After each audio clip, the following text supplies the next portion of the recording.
tensi geopolitik ini sih ada beberapa lah yang sektor diuntungkan. Ya memang harga minyak cenderung lebih menguat. Lalu emas juga, karena kan orang lari ke safe haven. Ya. Lalu US dollar juga menguat juga. Tapi untungnya kali ini IHSG ini lagi shifting nih. Biasa yang dari banking basis sekarang banyak main di. Jadi BRIS itu maybe the next 2-3 years ya bisa jadi sebesar 1 BNI gitu, bahkan lebih besar. Sektor mana yang nggak dilihat sama market, tapi harusnya potensial nih. Cuma dengan free cash flow-nya dia besar, dividennya juga oke, jadi menurut saya INTP ini patutlah dilihat lah. Ada lagi. Yang mana? Yang lagi yang mana? Kita juga harus bisa lihat ke saham consumer. Rokok lagi atau yang lain? Bukan, rokok kan udah mulai naik kan. Oke. Kita bisa lihat ke saham. Sama ada satu lagi, Apa nih? saham sejuta umat, Goto bro. Kenapa Ini, ini kan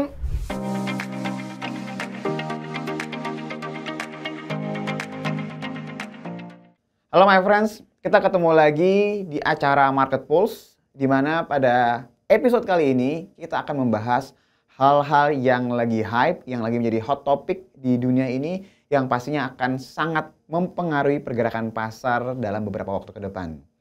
Dan pada hari ini kita syuting pada tanggal 17 Juni, IHSG-nya tergolong cukup stagnan ya setelah rally kencang banget dari awal April.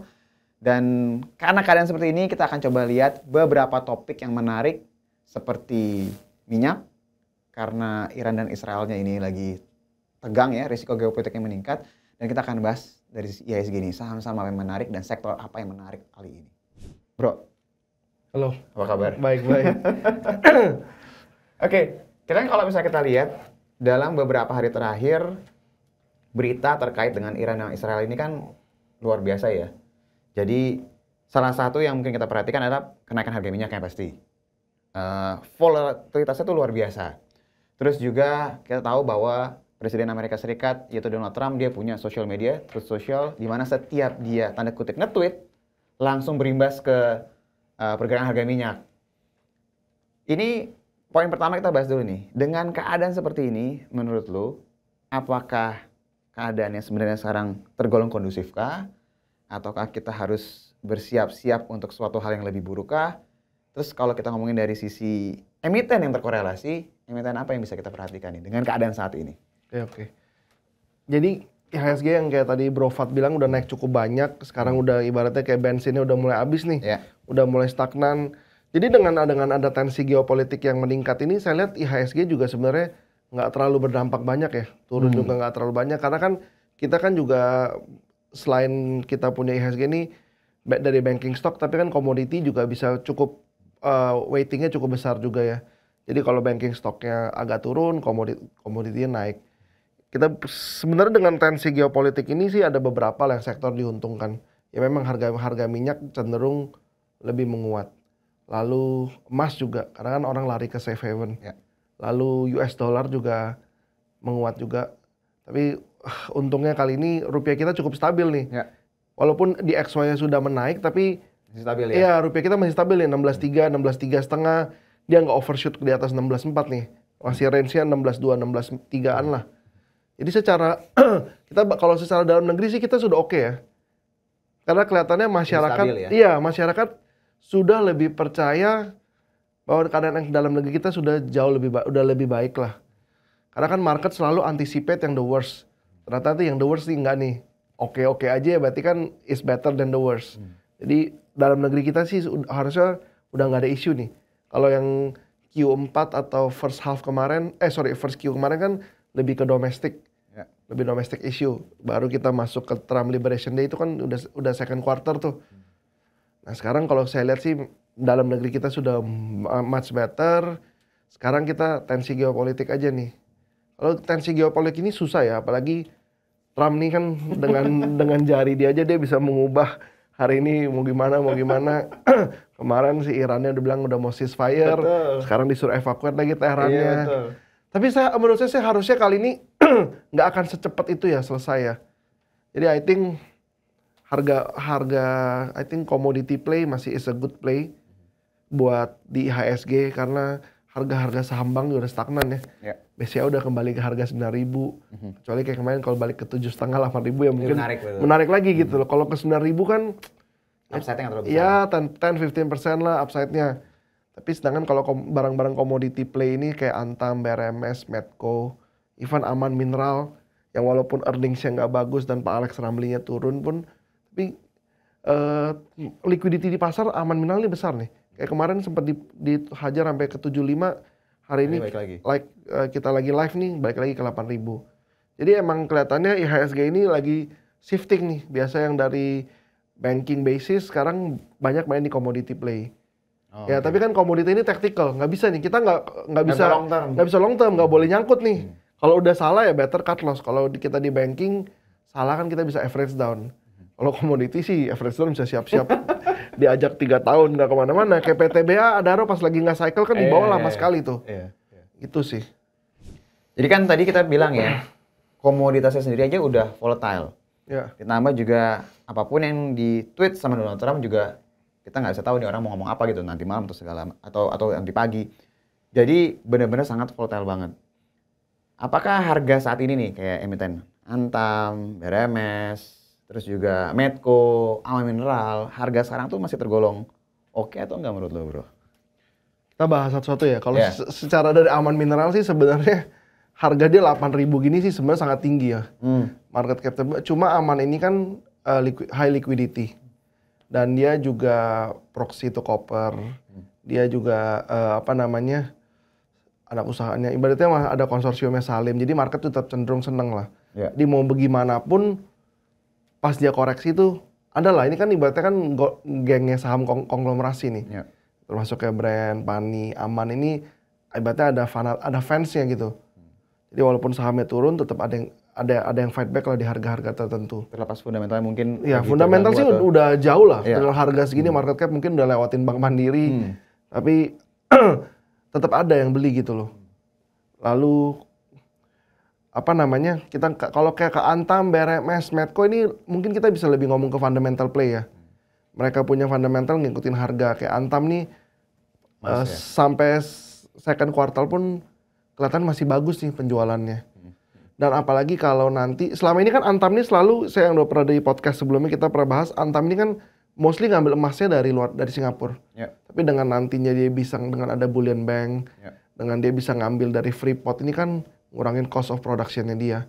Dan dia juga udah mulai shifting ke digital gold, ini juga ngurangin cost production-nya juga.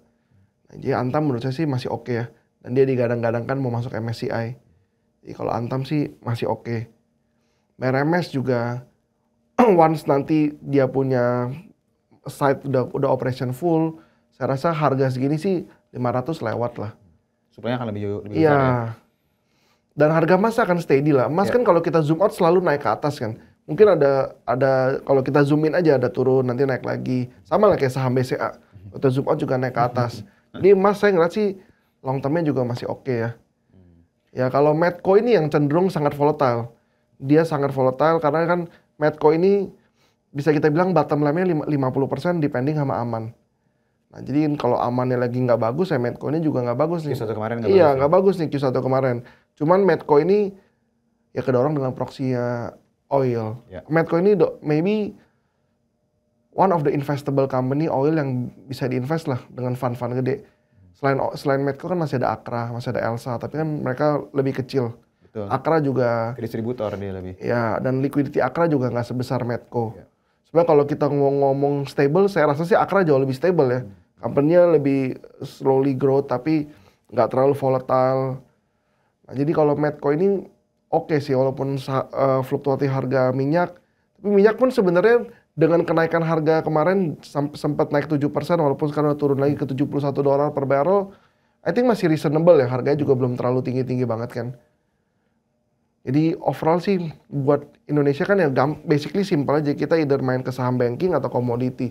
Ini kan dua proxy yang paling gede lah itunya. Sama sekarang ada konglomerasi, tapi kok saham-saham konglomerat ini kan mostly juga komoditi sektor semua, brand, renewable energy, TPI, ya kecuali TPIA lah. TPIA terus Aman, ini kan juga semua energi kan. Ya gitu sih. Jadi kalau misalnya kita lihat dari keadaan sekarang dengan harga minyak yang bisa dibilang ya cukup volatile lah karena emang imbas dari Iran sama Israel. beberapa emiten tadi sebenarnya secara fundamental, baik secara story lah ya kalau boleh dibilang ya, semuanya sebenarnya masih cenderung positif lah ya bro. Betul. Jadi yang tadi terkoreksi sama emas juga harusnya masih oke. Terus juga yang berhubungan dengan minyak, kalau minyak ya seperti ini juga harusnya masih berimbas positif juga. Iya. Sekarang kita tinggalin nih emiten-emiten ini nih. Minyak dalam kurun waktu yang singkat sempat nyentuh untuk WTI ya, $78 per barrel. Terus tiba-tiba sekarang 71, 72. Gua nggak tahu nih, habis kita syuting begitu jadi berapa gua juga nggak tahu. Yang jelas ketika minyaknya ini naik signifikan sebagai dia mother of all commodities, harusnya kan kalau dia naik yang lain akan ngikut kan? Betul. Kita udah nggak bisa lagi bilang inflasi itu akan rendah dong. Kalau ini terus berlanjut ya. Kalau inflasinya nggak jadi rendah, mau nggak mau ekspektasi pemangkasan suku bunga di Amerika Serikat yang kita ngomong jadi jauh dong harusnya. Dan kita tahu ya, rapatnya itu minggu ini sama nanti bulan Juli ada lagi. Nah, lu ngelihat dari keadaan ini gimana aja? Tapi kalau kita balik gini ya, kita kan kayak dulu yang ini kan kalau begini terus ujung-ujungnya kayak dulu lagi nih. Tahun 2021, 2022 yang bikin stagflation, lalu suku bunga rendah jadi naik lagi. Tapi kan itu kelihatan cycle-nya udah beres nih. Jadi kelihatannya kali ini dampaknya nggak akan semasif sebelumnya. Yang sebelumnya kan mungkin harga minyak tuh hampir hit $100 ya per barrel kurang lebih kan. Kalau sekarang maybe ranging di sini aja lah. Jadi nanti kalau dia tensinya naik lagi mungkin balik ke 70-an, maybe 80s, low 80s lah ya. Tapi kalau balik sampai ke 100 saya rasa juga enggak. Karena US sendiri pun juga kan nggak mau kalau dia selalu di dalam keadaan yang high inflation ini kan. Donald Trump sendiri juga mau suku bunganya turun kan. Dan dia keras banget harus turun malah. Iya, dia harus turun makanya. Dan apalagi sikap kita, BI kita sudah ngambil duluan turun nih. Kita udah duluan nih. Jadi saya rasa sih mungkin kali ini dia nggak akan turunkan lah, mungkin stay. Tapi buat naik sih nggak mungkin. Mungkin kalau nanti tensi sudah mereda di Juli atau di next FOMC meeting, maybe kan di Juli biasa September ya, kayak Agustus tuh nggak ada tuh kayaknya. Iya. Ya mungkin di September tuh bisa udah ada tuh kelihatannya tendensi buat dia penurunan suku bunga ya di sana ya. Berarti tadi yang lo bilang, kalau kita ngeliat dari keadaan sekarang, ya bisa aja ekspektasi inflasi naik. Karena kan kita masih belum bisa tahu lah kira-kira kapan selesainya, benar-benar selesai gitu ibaratnya. Tapi kalau kita ngomong imbasnya seperti kayak di tahun 2022 ya. Iya, 2122 yang pas itu. Itu harusnya nggak seperti itu. Iya. Dan kalau toh pun misalnya masih terjadi kenaikan karena memang ada berita-berita tadi, harusnya ya sekitar 80-an lah gitu ya. Bukan seperti yang kayak dibilang, oh bisa 120 dan segala macam. Kalau keadaan benar-benar memburuk banget kan itu kan. Tapi kalau misalnya seandainya inflasinya itu bisa dijaga karena memang harga minyak tadi nggak terlalu tinggi, kita bilang berarti bulan ini udah pasti ya nggak ada pemangkasan suku bunga ya. Baik dari US nggak ada, baik dari Indonesia apalagi kan. Apalagi kita udah duluan kan. Iya, kita udah duluan. Tapi kan kalau nggak salah ya agenda BI itu kan kalau nggak salah kita mau pangkas 100 basis ya kalau nggak salah ya. Kita udah kita udah 2 kali kan. Nanti kita mungkin ada room 25 sampai 50 lagi dan kelihatannya sih dia nggak akan berturut-turut lah. Karena kan juga sebenarnya juga kan nggak ada tendensi juga kan. Jadi mungkin penurunan suku bunga kan stimulus pasar. Semester kedua lah ya paling. Iya, mungkin disimpan lah senjata kalau dipakai semua nanti udah nggak ada senjata lagi nih BI kita nih. Kalau kayak kemarin kan memang dibutuhkan nih buat menstabilisasi market. Tapi kan itu good move tuh. Ternyata dengan suku bunga diturunkan, dipangkas, ekonomi jalan lebih baik dan pas juga rupiahnya juga nggak itu. Makanya di XY lagi melemah juga ya. Jadi mungkin dia akan simpen lah amunisinya, apalagi dia melihat DXY lagi cenderung menguat, jadi dibiarkan dulu. Kalau dia pangkas lagi sekarang, nggak ada nanti amunisi pada saat kalau DXY lagi tinggi di atas. Berarti kalau misalnya kita bilang Bank Indonesia kemungkinan besar nggak pangkas bulan ini, even US pun udah pasti, most likely kayak nggak mungkin pangkas. Kita balik nih sekarang ke IHSG berarti bro. Oke. Dengan nggak dipangkas bulan ini, apakah IHSG harusnya bisa lanjut lagi nih rally? Atau dia turun, karena kan kalau kita ngomongnya masalah pangkas nggak pangkas, pasti dong emiten yang berkorelasi, yang sensitif sama suku bunga kayak bank, properti, auto, segala macam, itu pasti kena imbasnya kan. Dengan kayak begini, apakah sebenarnya sekarang sudah price in ke market, atau belum, atau gimana? Karena gue lihat banknya juga nggak kemana-mana. Bener, sekarang kelihatannya saham-saham bank, terus saham-saham, kalau properti kan udah lumayan naik juga lah. Kalau lihat dari Sumarekon, Pewon, udah dari naik, April ya? Iya, dari April udah naik lumayan cukup banyak. Pani pun dari 7.000-an udah balik ke 11-12 ribu.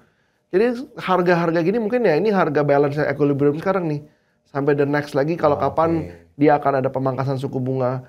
Harga bank SOI kita kan juga udah lagi stuck nih di harga sekitar segini nih. Nunggu katalis baru lagi. Iya, nunggu katalis baru lagi nih. Mandiri juga susah mau lewatin 5,5. Tapi mau dipukul ke bawah 5.000 juga nggak bisa. Karena selalu ada yang ngelawan kan. Iya. Ya jadi BCA aja nih, karena BCA kan performance-nya luar biasa tuh. Double digit ya? Iya, masih naik 16,5% dia punya itu. Laporan keuangan bulan Mei ya? Bulan Mei, betul. Nah, karena lu tadi ngomongin bank, sebelum kita lanjut lagi nih ke IHSG, ada salah satu bank yang beberapa, ya mungkin minggu lalu lah ya, beritanya tuh mulai dibahas sama pasar yang mau menjadi bank yang mandiri jadinya, bro. Mandiri jadi dari mandiri maksudnya, bro. Masuk ke Danantara.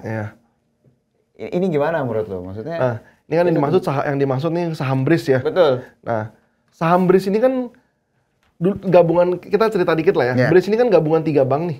Syariahnya ya? Syariahnya nih, BRI Syariah, Mandiri Syariah, BNI Syariah. Jadilah Bank Syariah, BSI ini. Nah, pada saat dia gabung ini, ya sebenarnya bagus buat BSI. Karena kan semua ibaratnya nih udah ada 3 abangnya nih. Abang-abangnya akan bantuin dia heavy lifting. Betul. Dia tinggal ya udahlah buka footprint di mana-mana. Tapi dari sisi IT, dari sisi apa mungkin masih bisa join collaboration lah. Karena kan kayak Mandiri aja kan punya 50%. BRI mungkin 20-an lah. BNI yang paling kecil, yang belasan persen. Baru saham, baru kayak kita nih minority ini di 10%. Jadi sebenarnya kalau buat Danantara nanti memang mau buyout BRIS nih dari ketiga SOI Bank ini, ya sebenarnya cuma ada 2 opsi sih sebenarnya. Terutama yang buat kita minority ya. Gimana nih? Kalau dia Danantaranya beli langsung kan gampang, tapi kan dia harus pikirin juga kita minority ini. Jadi menurut saya ini ada 2 cara. Danantara bisa beli langsung stake 90%, dibayar cash proporsional aja. Lalu dari cash yang diterima dari 3 SOI Bank ini dibayarkan dividen ke kita sebagai minority. Di buyout aja langsung.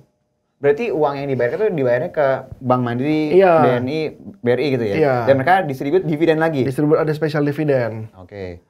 Ya, tapi nanti kan kayak gitu sebenarnya kan kantong kiri kantong kanan aja.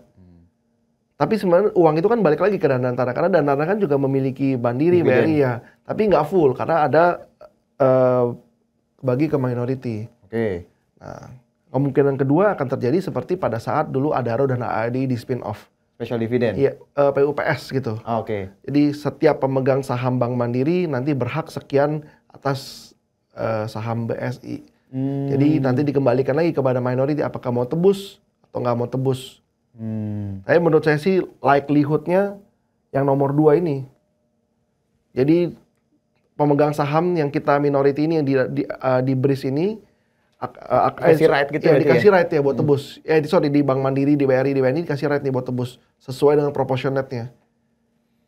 Dulu kan Adaro ADI kan dikasih right juga nih. Yang pegang Adaro sekian nanti akan dapat saham ADI sekian. Boleh ditebus atau enggak ya itu kan terserah investor masing-masing. Berarti dengan 2 cara itu free float nggak bertambah juga ya?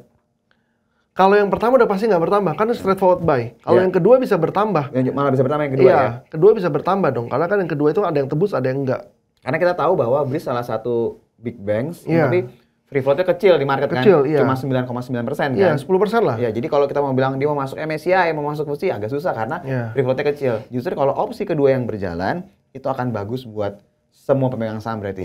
Cuma gini bro, gue punya pengalaman. BRIS, waktu dia right issue. Jadi gue masih ingat banget tuh pengalaman pribadi. Harganya masih di 1.500 atau 1.600. Right issue-nya kalau nggak salah di berapa? 1.000. 1.000. Jadi dari harga 1.516 dia turun ke 1.100 pada saat itu. Pertanyaan gue simpel, ini kira-kira harganya akan bagus nggak tapi kalau misalnya? Harusnya dengan harga right issue itu pasti kan dikontrol sama OJK juga. Pasti OJK kan harus fair kan? Oh iya. Jadi nggak mungkin harganya sekarang BRIS mungkin sekarang di 2,5 nanti right issue-nya harga hak tebus di bawah. Hak tebusnya terlalu tinggi.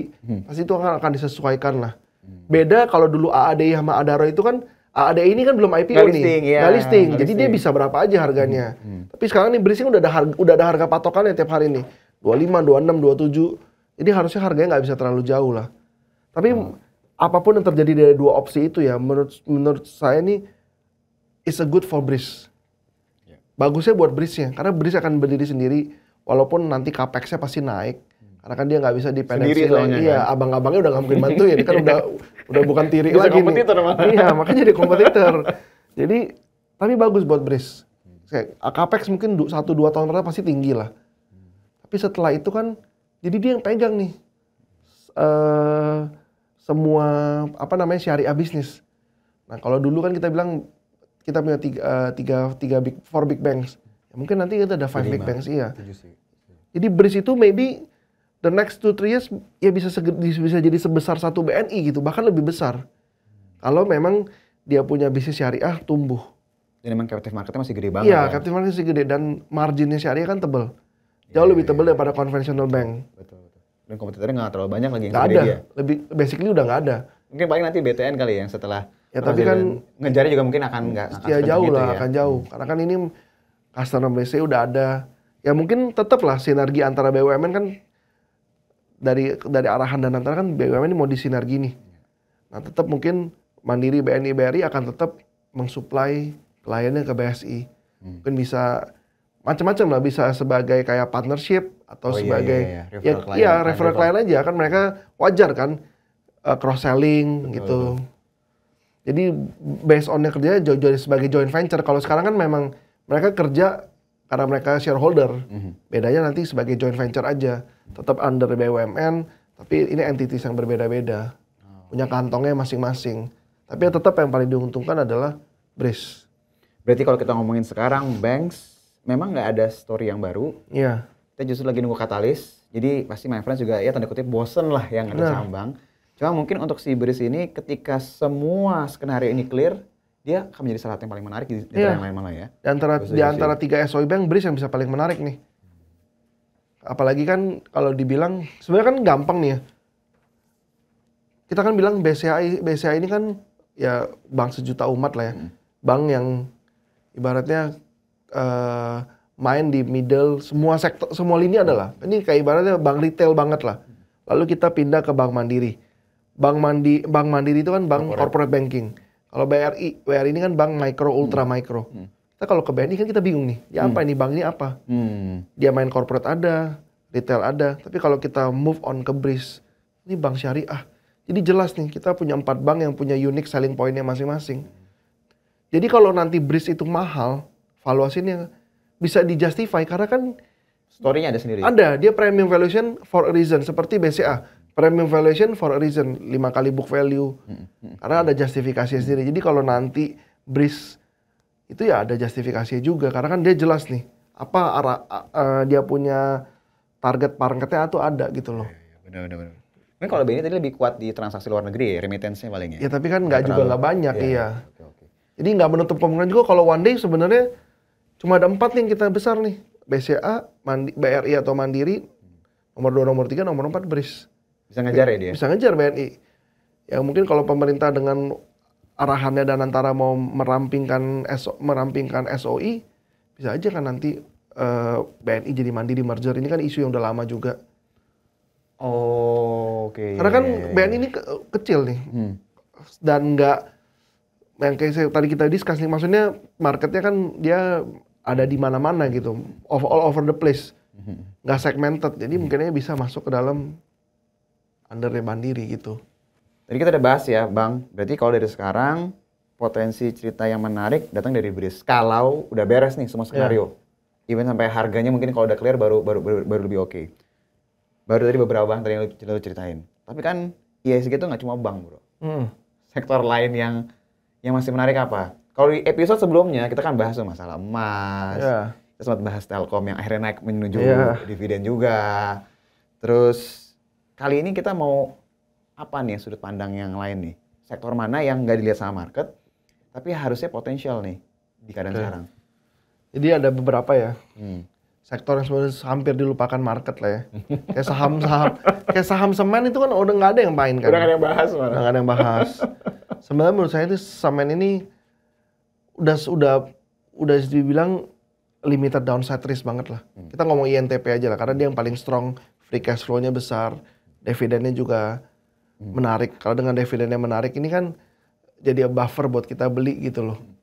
Dan earnings-nya tuh udah rendah banget nih. Walaupun memang kelihatannya volume sales-nya belum bisa balik lah. Cuma I think price war dengan dulu narasi price war soal harga harga semen dari China itu mungkin udah enggak lah. Udah nggak. Iya, cuma memang mereka masih ada masalah di oversupply, demand masih low. Oke. Ya, mereka punya isu tetap satu, masih oversupply, demandnya low, bikin volume sales penjualannya masih weak. Cuma dengan free cash flow-nya dia besar, dividennya juga oke, jadi menurut saya INTP ini patutlah dilihat lah. Ya, tapi ini long term lah ya, kita maybe main for the next 6 months gitu. Tapi kalau misalnya kita ngomongin masa, tadi kan lo bilang kan, masa masih di demand kan. Iya. Gue pernah baca dari researchnya Maybank juga bilang bahwa kalau seandainya ngomongin cycle, setelah pemilihan presiden, ketika mereka mau menjalankan programnya, itu harusnya potensi pertumbuhan itu akan lebih kerasa buat si negara tersebut, terutama di Indonesia. Jadi ketika sekarang Pak Prabowo udah menggenjot gitu ibaratnya kan, banyak program-program yang mau dikejar, harusnya kan ini ngaruh ya ke permintaan semen dong harusnya ke depan. Ya benar, tapi kayak gitu tuh nggak jelas timetable maksud lo? Bukan nggak jelas, mau mengenjot tapi kan dia harus lihat juga secara makro global gimana nih. Makro global juga uncertainty-nya tinggi kan. Mungkin mungkin pemerintah juga kalau dia mau menggenjot tapi uncertainty-nya tinggi, daya beli kita belum ada. Agresif jadinya. Iya, mungkin ya lebih cenderung ya defensif dulu lah. Karena kan masalah orang ini kan sekarang zaman udah nggak kayak dulu nih. Orang kan dulu kan maunya beli rumah. Sekarang mungkin orang banyak ya udah gue sewa aja deh. Kalau mampu beli rumah. Ada perdebatan lagi tuh. Iya, ada yang mendebatkan kan beli rumah tuh rugi sebenarnya. Lebih enak sewa gitu. Nah makanya dengan ada tendensi seperti itu mungkin pemerintah juga mulai mungkin ngelihat ke arah sana ya. Cuma kan itu kan hanya perdebatan di sosial media aja atau apa, tapi tetap lah orang tetap perlu rumah, tetap apa, pembangunan tetap harus jalan. Jadi menurut saya semen ini tetap basic needs atau basic industry yang udah dilupakan. Jadi boleh dilihat lah harganya kembali karena downside risk-nya sudah terbatas banget. Sama kayak saham-saham rokok pada saat kemarin-kemarin itu HMSP yang udah turun banget. Iya itu kan akhirnya kan naik kan karena memang nggak mungkin lah sahamnya udah dari kita ngomong 2.000 murah, 1.000 murah udah sampai 500 akhirnya naik. INTP kan kalau kita ngomong Indosemen itu belasan ribu harganya.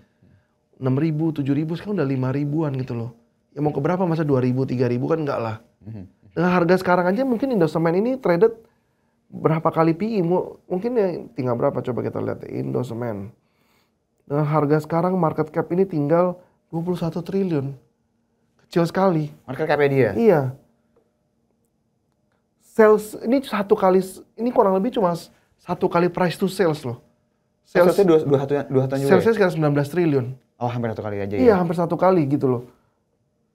Jadi kalau dia bisa, ya emang salesnya sih dari dulu segitu-segitu aja ya. Udah stagnan ya? Udah stagnan, memang growth-nya udah limited, paling growth-nya CAGR 2%. Oh oke, Ya, story-nya udah nggak ada sebenarnya ya? Tapi dengan dividend play ini kan, ya loh price to sales cuma hampir 1 kali kan kecil sekali ini. Nggak 21 triliun market cap, dan ini juga perusahaannya good corporate governance, punya Salim. Betul. Ya menurut saya sih Indosemen ini oke. Bro sebentar, cuma kan biasanya kalau perusahaan udah dari sisi top line-nya itu growth-nya tuh udah stagnan ya. Biasanya kan mereka akan lebih fokus ke efisiensi kan, yang biasanya bisa nanti akhirnya gedein bottom line mereka atau net profit-nya kan. Itu harusnya arah ke sana ya berarti si Indosemen. Dan sekarang kan dengan kalau kita lihat harga komoditi kan lagi cenderung turun juga. Jadi cost base-nya mereka juga rendah. Kan mereka salah satu batubara. Harga batubara kan pas 2 tahun lalu berapa itu harga $200. Sekarang mungkin udah nggak nyampe $100. Betul. Jadi secara cost base mereka juga udah rendah.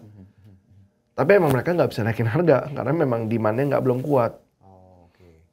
Tapi lu lebih preferensinya lebih ke INTP instead of si Sengger? Ya. Lebih karena free cash flow-nya lebih besar ya. Walaupun sebenarnya Semen Gresik ini lebih liquidity lebih ada, dan sekarang kan market apa-apa kaitannya sama Danantara. Jadi kayaknya semua berita iya ada Danantara ya. Ya tapi kalau dari semen ini kita better pilih yang defensif aja lah. Karena kan industrinya juga nggak ada growth, ya mendingan yang free cash flow-nya banyak. Cuma yang mau gue garis bawain tadi yang lu ngomong sih, likuiditas tuh mulai kelihatan ya di perusahaan semen ya. Terutama di Semen Gresik. Betul. Jadi kalau my friends perhatiin, kita bahas misalnya setahun 2 tahun yang lalu lah, nggak usah jauh-jauh lah. Itu likuiditas tuh kecil banget. Transaksi mungkin harian 10M. 10M ya. Udah.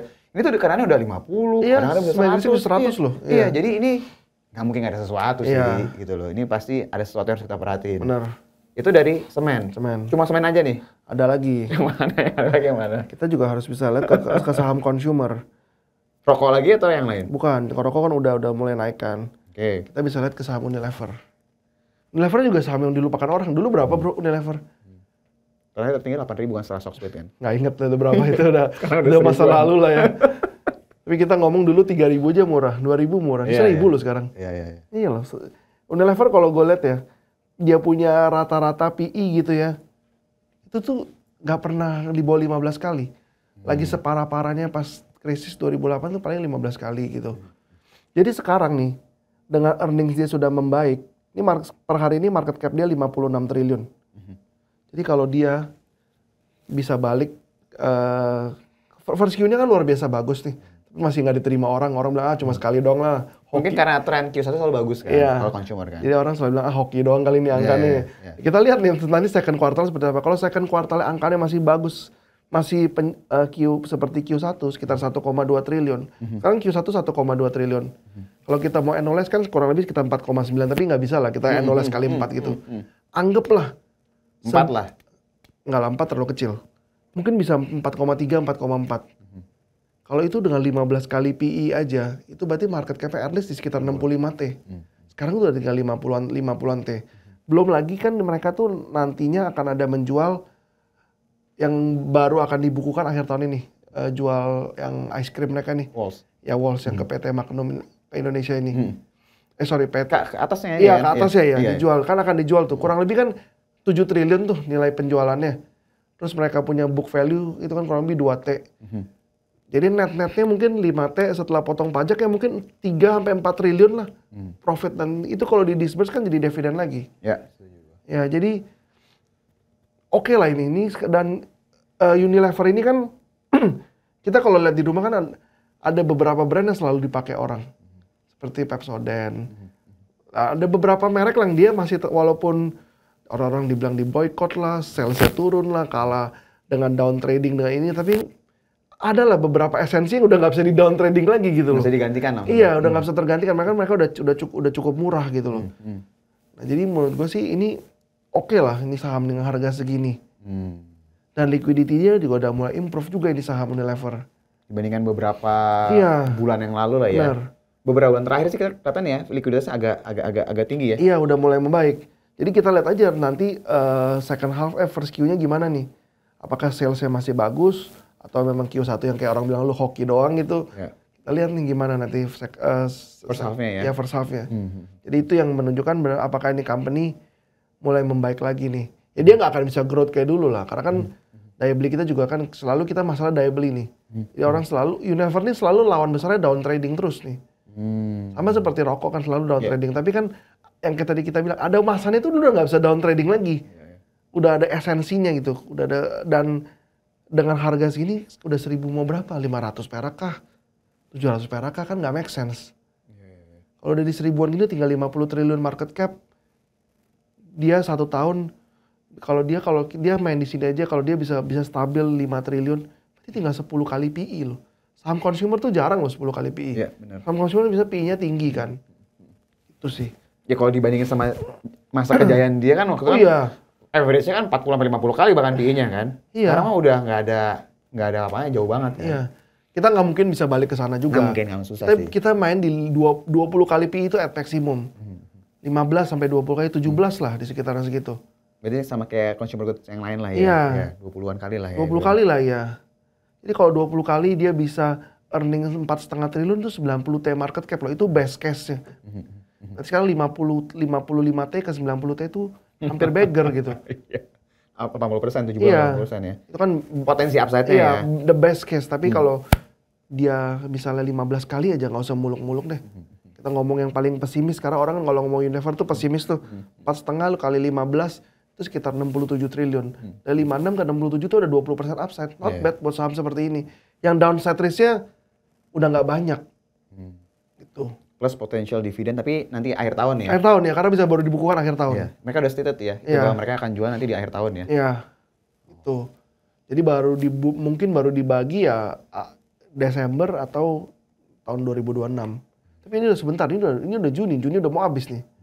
Ini cepet lah, nggak lama ini. Jadi makanya kita harap lah nanti ke second quartalnya oke nih.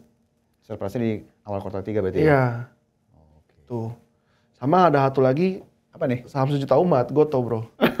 Kenapa ini, dia ini kan, ya ini kan saham galau juga nih, mirip-mirip kayak Panin Bank, beli nggak, merger, sampai Danantar aja diajak-ajak sekarang.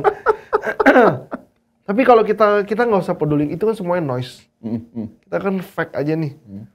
Secara fact harga segini sih 61, 62, 63 ya. Ya udah bisa bilang juga udah limited downside juga. Udah beda seperti kayak tahun pas 2024 dia turun ke 50 kan. Ya. Itu kan pada Kayak saat free fall banget ya. Iya itu free fall itu karena dia menghapus goodwill dia. 90 triliun tuh dihapus goodwill ya. Makanya pas Tokopedia ya. full year-nya 2023 keluar, yang which is keluarnya di 2024 bulan April atau April kalau nggak salah. Pas itu orang, wih gila ada rugi 90 triliun, perusahaan apa nih? Makanya kan dihajar sampai ke 50, tapi akhirnya pelan-pelan dia balik nih. EBITDA udah mulai positif.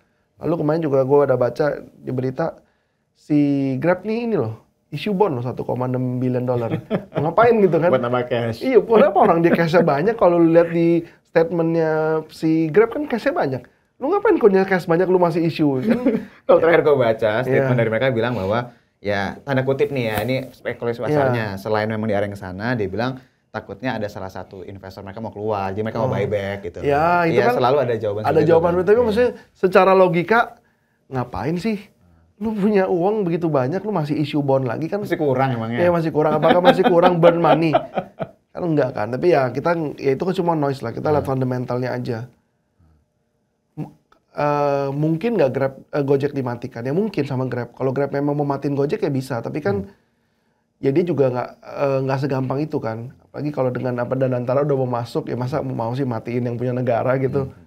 Terakhir Danantara bilang bahwa mereka memang tidak ada pembahasan sana. Meskipun mereka terakhir bilang bahwa ya tidak menutup kemungkinan.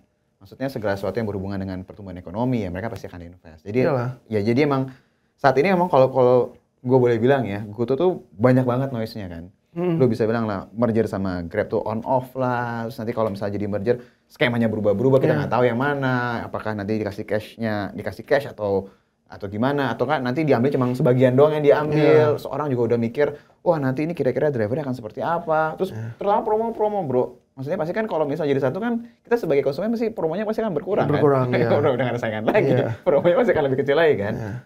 Cuma selain dari noise yang semua yang ada, harus kita akui bahwa secara kinerja memang mereka membaik kan. Iya sangat membaik. Terutama Goto Financial-nya juga membaik. Terus juga yang ODS-nya mereka ya, on demand services-nya juga terus membaik gitu loh. Jadi emang sebenarnya kalau kita ngomong on demand service, Goto itu yang terbaik. Shopee Food lah, GrabFood kalah. Oh, oke. Cuma kalau kayak ride hailing mungkin Gojek tuh kalah sama Grab lah di ride hailing. Tapi kalau di on demand service yang GoFood-nya I think dia number one lah di sananya. Tuh. Ya dengan harga 61, 62 gini udah nggak terlalu jauh kan. Dan udah nggak ada yang bahas lagi orang-orang kan. Iya, dan orang juga udah mungkin udah pesimis juga, udah capek main sama ini Goto kan karena PHP terus nih barang. I think limited downside lah.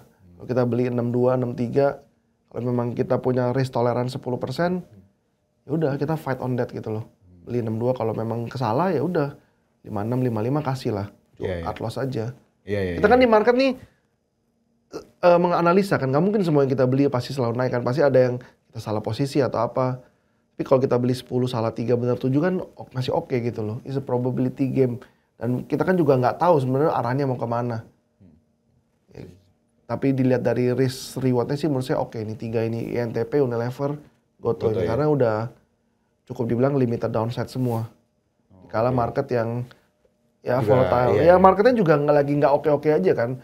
Karena udah cukup tinggi, udah naiknya cukup banyak, banknya juga udah di atas. Butuh booster lah bro. Iya. Butuh cita baru lagi lah. Iya, butuh cita yang baru lagi. Berarti tadi kalau misalnya gue recap dari awal mengenai masalah harga minyak yang volatile, sebenarnya beberapa emiten yang terkorelasi dengan minyak langsung atau mungkin berhubungan dengan emas, sebenarnya masih oke ya sekarang ya. Yeah. Meskipun my friends juga harus ingat ya bahwa ini bukan tipikal saham yang bisa di hold jangka panjang gitu loh, ya.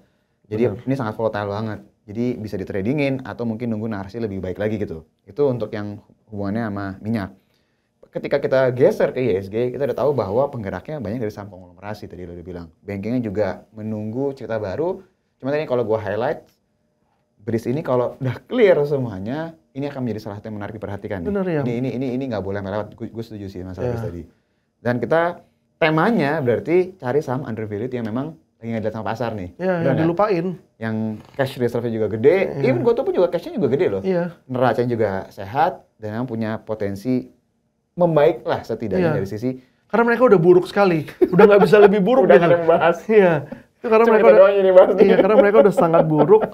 Dan orang mungkin kalau kayak sekarang juga fund juga udah males kali beli Iya. Unilever atau INTP. Udah ringan sebenarnya barangnya. Iya. Kalau udah nggak bisa megang kan. Under own.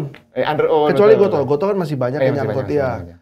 Tapi kalau INTP dan Unilever nih under own sekali. Maksudnya under own tuh gini my friends ya, kalau udah banyak institusi nggak pegang itu harusnya barangnya akan lebih ringan. Iya. Ya. Once kalau mereka sekali kinerja membaik, Kencang banget langsung. itu pasti masuknya. Kayak lapis 2 anaknya kan? Iya. Ya kayak Antam. Antam itu kan juga under Under own own, sekali. iya, betul. Once bener beritanya bagus, tek. Rebutan akhirnya. Iya, orang. makanya rebutan harganya udah kayak gini, udah nggak karu-karuan nih. Makanya barang kayak Antam ini harga sekarang 3.300 mau dibilang murah, sebenarnya udah nggak terlalu murah. Memang ceritanya masih ada. Tapi resikonya udah tinggi nih. Beda kalau kita dulu beli di 2.000 atau di 2.000 tuh masih oke. Tapi kalau udah di 3.3 gini kan resikonya banyak juga nih. Nah, makanya kalau kayak saham-saham kayak Unilever, INTP gini emang stok yang nggak menarik. Cuma downside-nya udah terbatas nih. Tinggal nunggu ada turnaround satu kali yang bagus. Dan market accept bahwa oh ini barang oke nih udah selesai nih. Udah maksudnya the worst is over, ya naik gitu. Apalagi kalau banyak analis yang re-rating ya, Iya. merubah ratingnya itu. Rating kita tunggu aja, siapa tahu ada house-house yang gede re-rating lagi. Walaupun sekarang mungkin nggak ada yang mau lah Unilever gitu. Ya, kita tunggu aja. Kalau kadang-kadang kita kalau ketemu insti klien juga Unilever kayak mereka juga nggak tertarik. Mereka ada ide yang lain nggak? iya, mereka tertarik dengernya Antam, BRMS, Petro gitu loh. Yang kayak gitu-gitu. Oke, my friends, cukup ya untuk Market Pulse hari ini. Tadi udah kita bahas ya beberapa poin penting yang terkait dengan keadaan saat ini. Semoga my friends dapat insight dengan dengerin episode pada hari ini. Kita ketemu lagi di episode selanjutnya. Sampai jumpa. Thank you.